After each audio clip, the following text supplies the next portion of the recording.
Bienvenue dans cette nouvelle édition du QG Week-end. Voici les titres de l'actualité. Gouvernement burundais, opposition renoueront de nouveau le contact ce 6 janvier 2016 sous médiation ougandaise. Les discussions pour tenter de dénouer la crise politique au Burundi.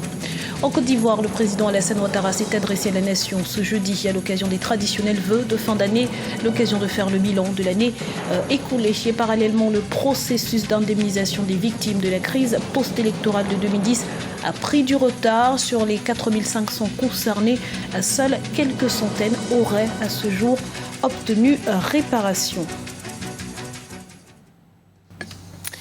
Mais tout d'abord, encore quelques jours d'attente en Centrafrique. Les opérations de dépouillement des votes ont pris du retard mais se poursuivent. Plusieurs vols de l'ONU ont permis d'acheminer ce samedi 2 janvier 2016 les résultats de 6 des 16 préfectures que compte le pays. Une fois cette procédure achevée, l'autorité nationale des élections pourra enfin annoncer les résultats partiels ou définitifs. Après 5 mois d'interruption, gouvernement burundais et opposition ont renoué le dialogue le 28 décembre 2015 en Ouganda. À l'issue de cette rencontre, la médiation ougandaise a annoncé une reprise des discussions pour ce 6 janvier 2016, cette fois-ci à Arusha, en Tanzanie. Une occasion pour rediscuter de la crise que traverse ce pays depuis avril 2015 et qui a déjà fait plus de 1000 victimes et près de 200 000 réfugiés. On écoute à ce propos Consili Nibigira, présidente du parti UPRONA. Le dialogue est toujours le bienvenu en situation de non-entente. Alors aujourd'hui, il est vrai que ce n'est pas pour la première fois que le Burundi connaît des difficultés. Il y a eu des négociations qui se sont clôturées avec l'accord d'Arusha. Le plus important pour ce dialogue-là, nous, à l'UPRONA, nous disons que ce soit un dialogue qui ne met pas en question l'accord d'Arusha. Donc, il faut que l'accord d'Arusha leur sert de référence et que leur sert aussi de base de discussion, mais ce n'est pas pour mettre fin à cet accord. Le plus important est que le dialogue continue.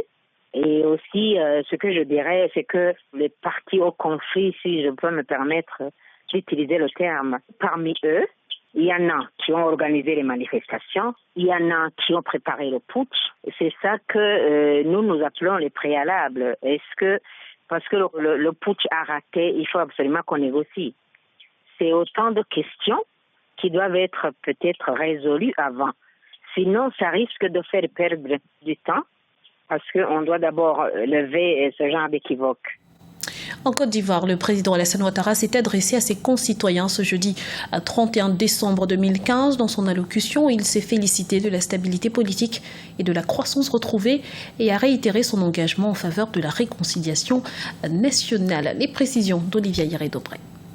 Paix et croissance économique, un bilan positif pour la Côte d'Ivoire selon le président Alassane Ouattara. Lors de son traditionnel discours à la nation à la veille du Nouvel An, le président Alassane Ouattara s'est félicité de la prospérité et du climat de paix qui règne en Côte d'Ivoire à l'issue de l'année 2015. Notre pays vient de renouer avec ce qui fait sa réputation en Afrique et dans le monde. Je veux parler de sa stabilité politique, du climat de paix qu'il offre à nos concitoyens et enfin de la prospérité de notre économie. En effet, 2015 a été une nouvelle année de forte croissance économique pour la Côte d'Ivoire, ce qui nous a permis d'accroître les revenus des populations. L'année 2015 restera également une année charnière qui aura vu notre pays organisé dans la paix et la sérénité. Une élection présidentielle dont tous les observateurs s'accordent à dire qu'elle a été exemplaire, crédible et transparente.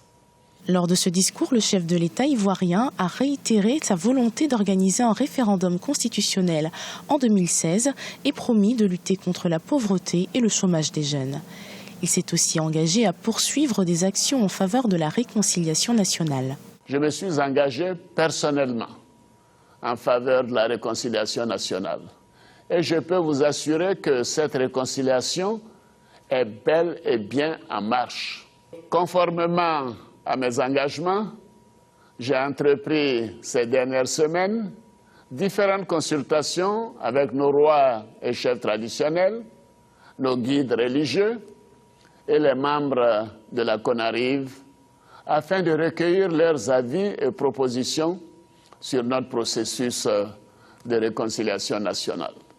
Autre moment fort du discours, l'annonce des grâces accordées à 3100 détenus de la crise post-électorale. À travers cette initiative, le chef de l'État ivoirien souhaite rassembler la nation afin de consolider la paix en Côte d'Ivoire.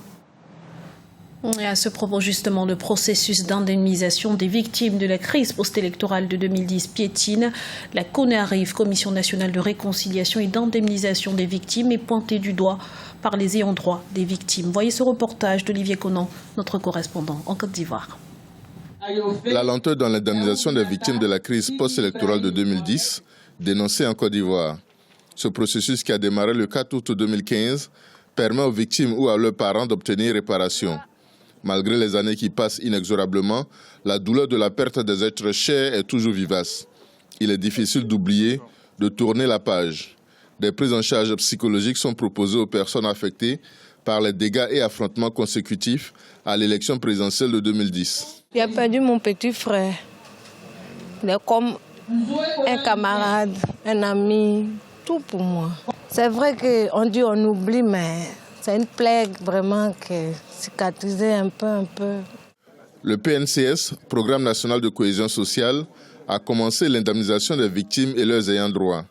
Pour les associations de victimes, le processus est trop lent face à l'ampleur des besoins. La CONARIV, Commission nationale de réconciliation et d'indemnisation des victimes, est pointée du doigt. Elle n'a pas encore produit la liste consolidée des victimes pour que leurs ayants droit obtiennent réparation. CONARIV ne traîne pas, parce que nous on ne peut pas comprendre que depuis Charles Konan-Banny, ça fait 2 ans, ils ont utilisé à peu près, certains disent 16 milliards, d'autres disent 19 milliards.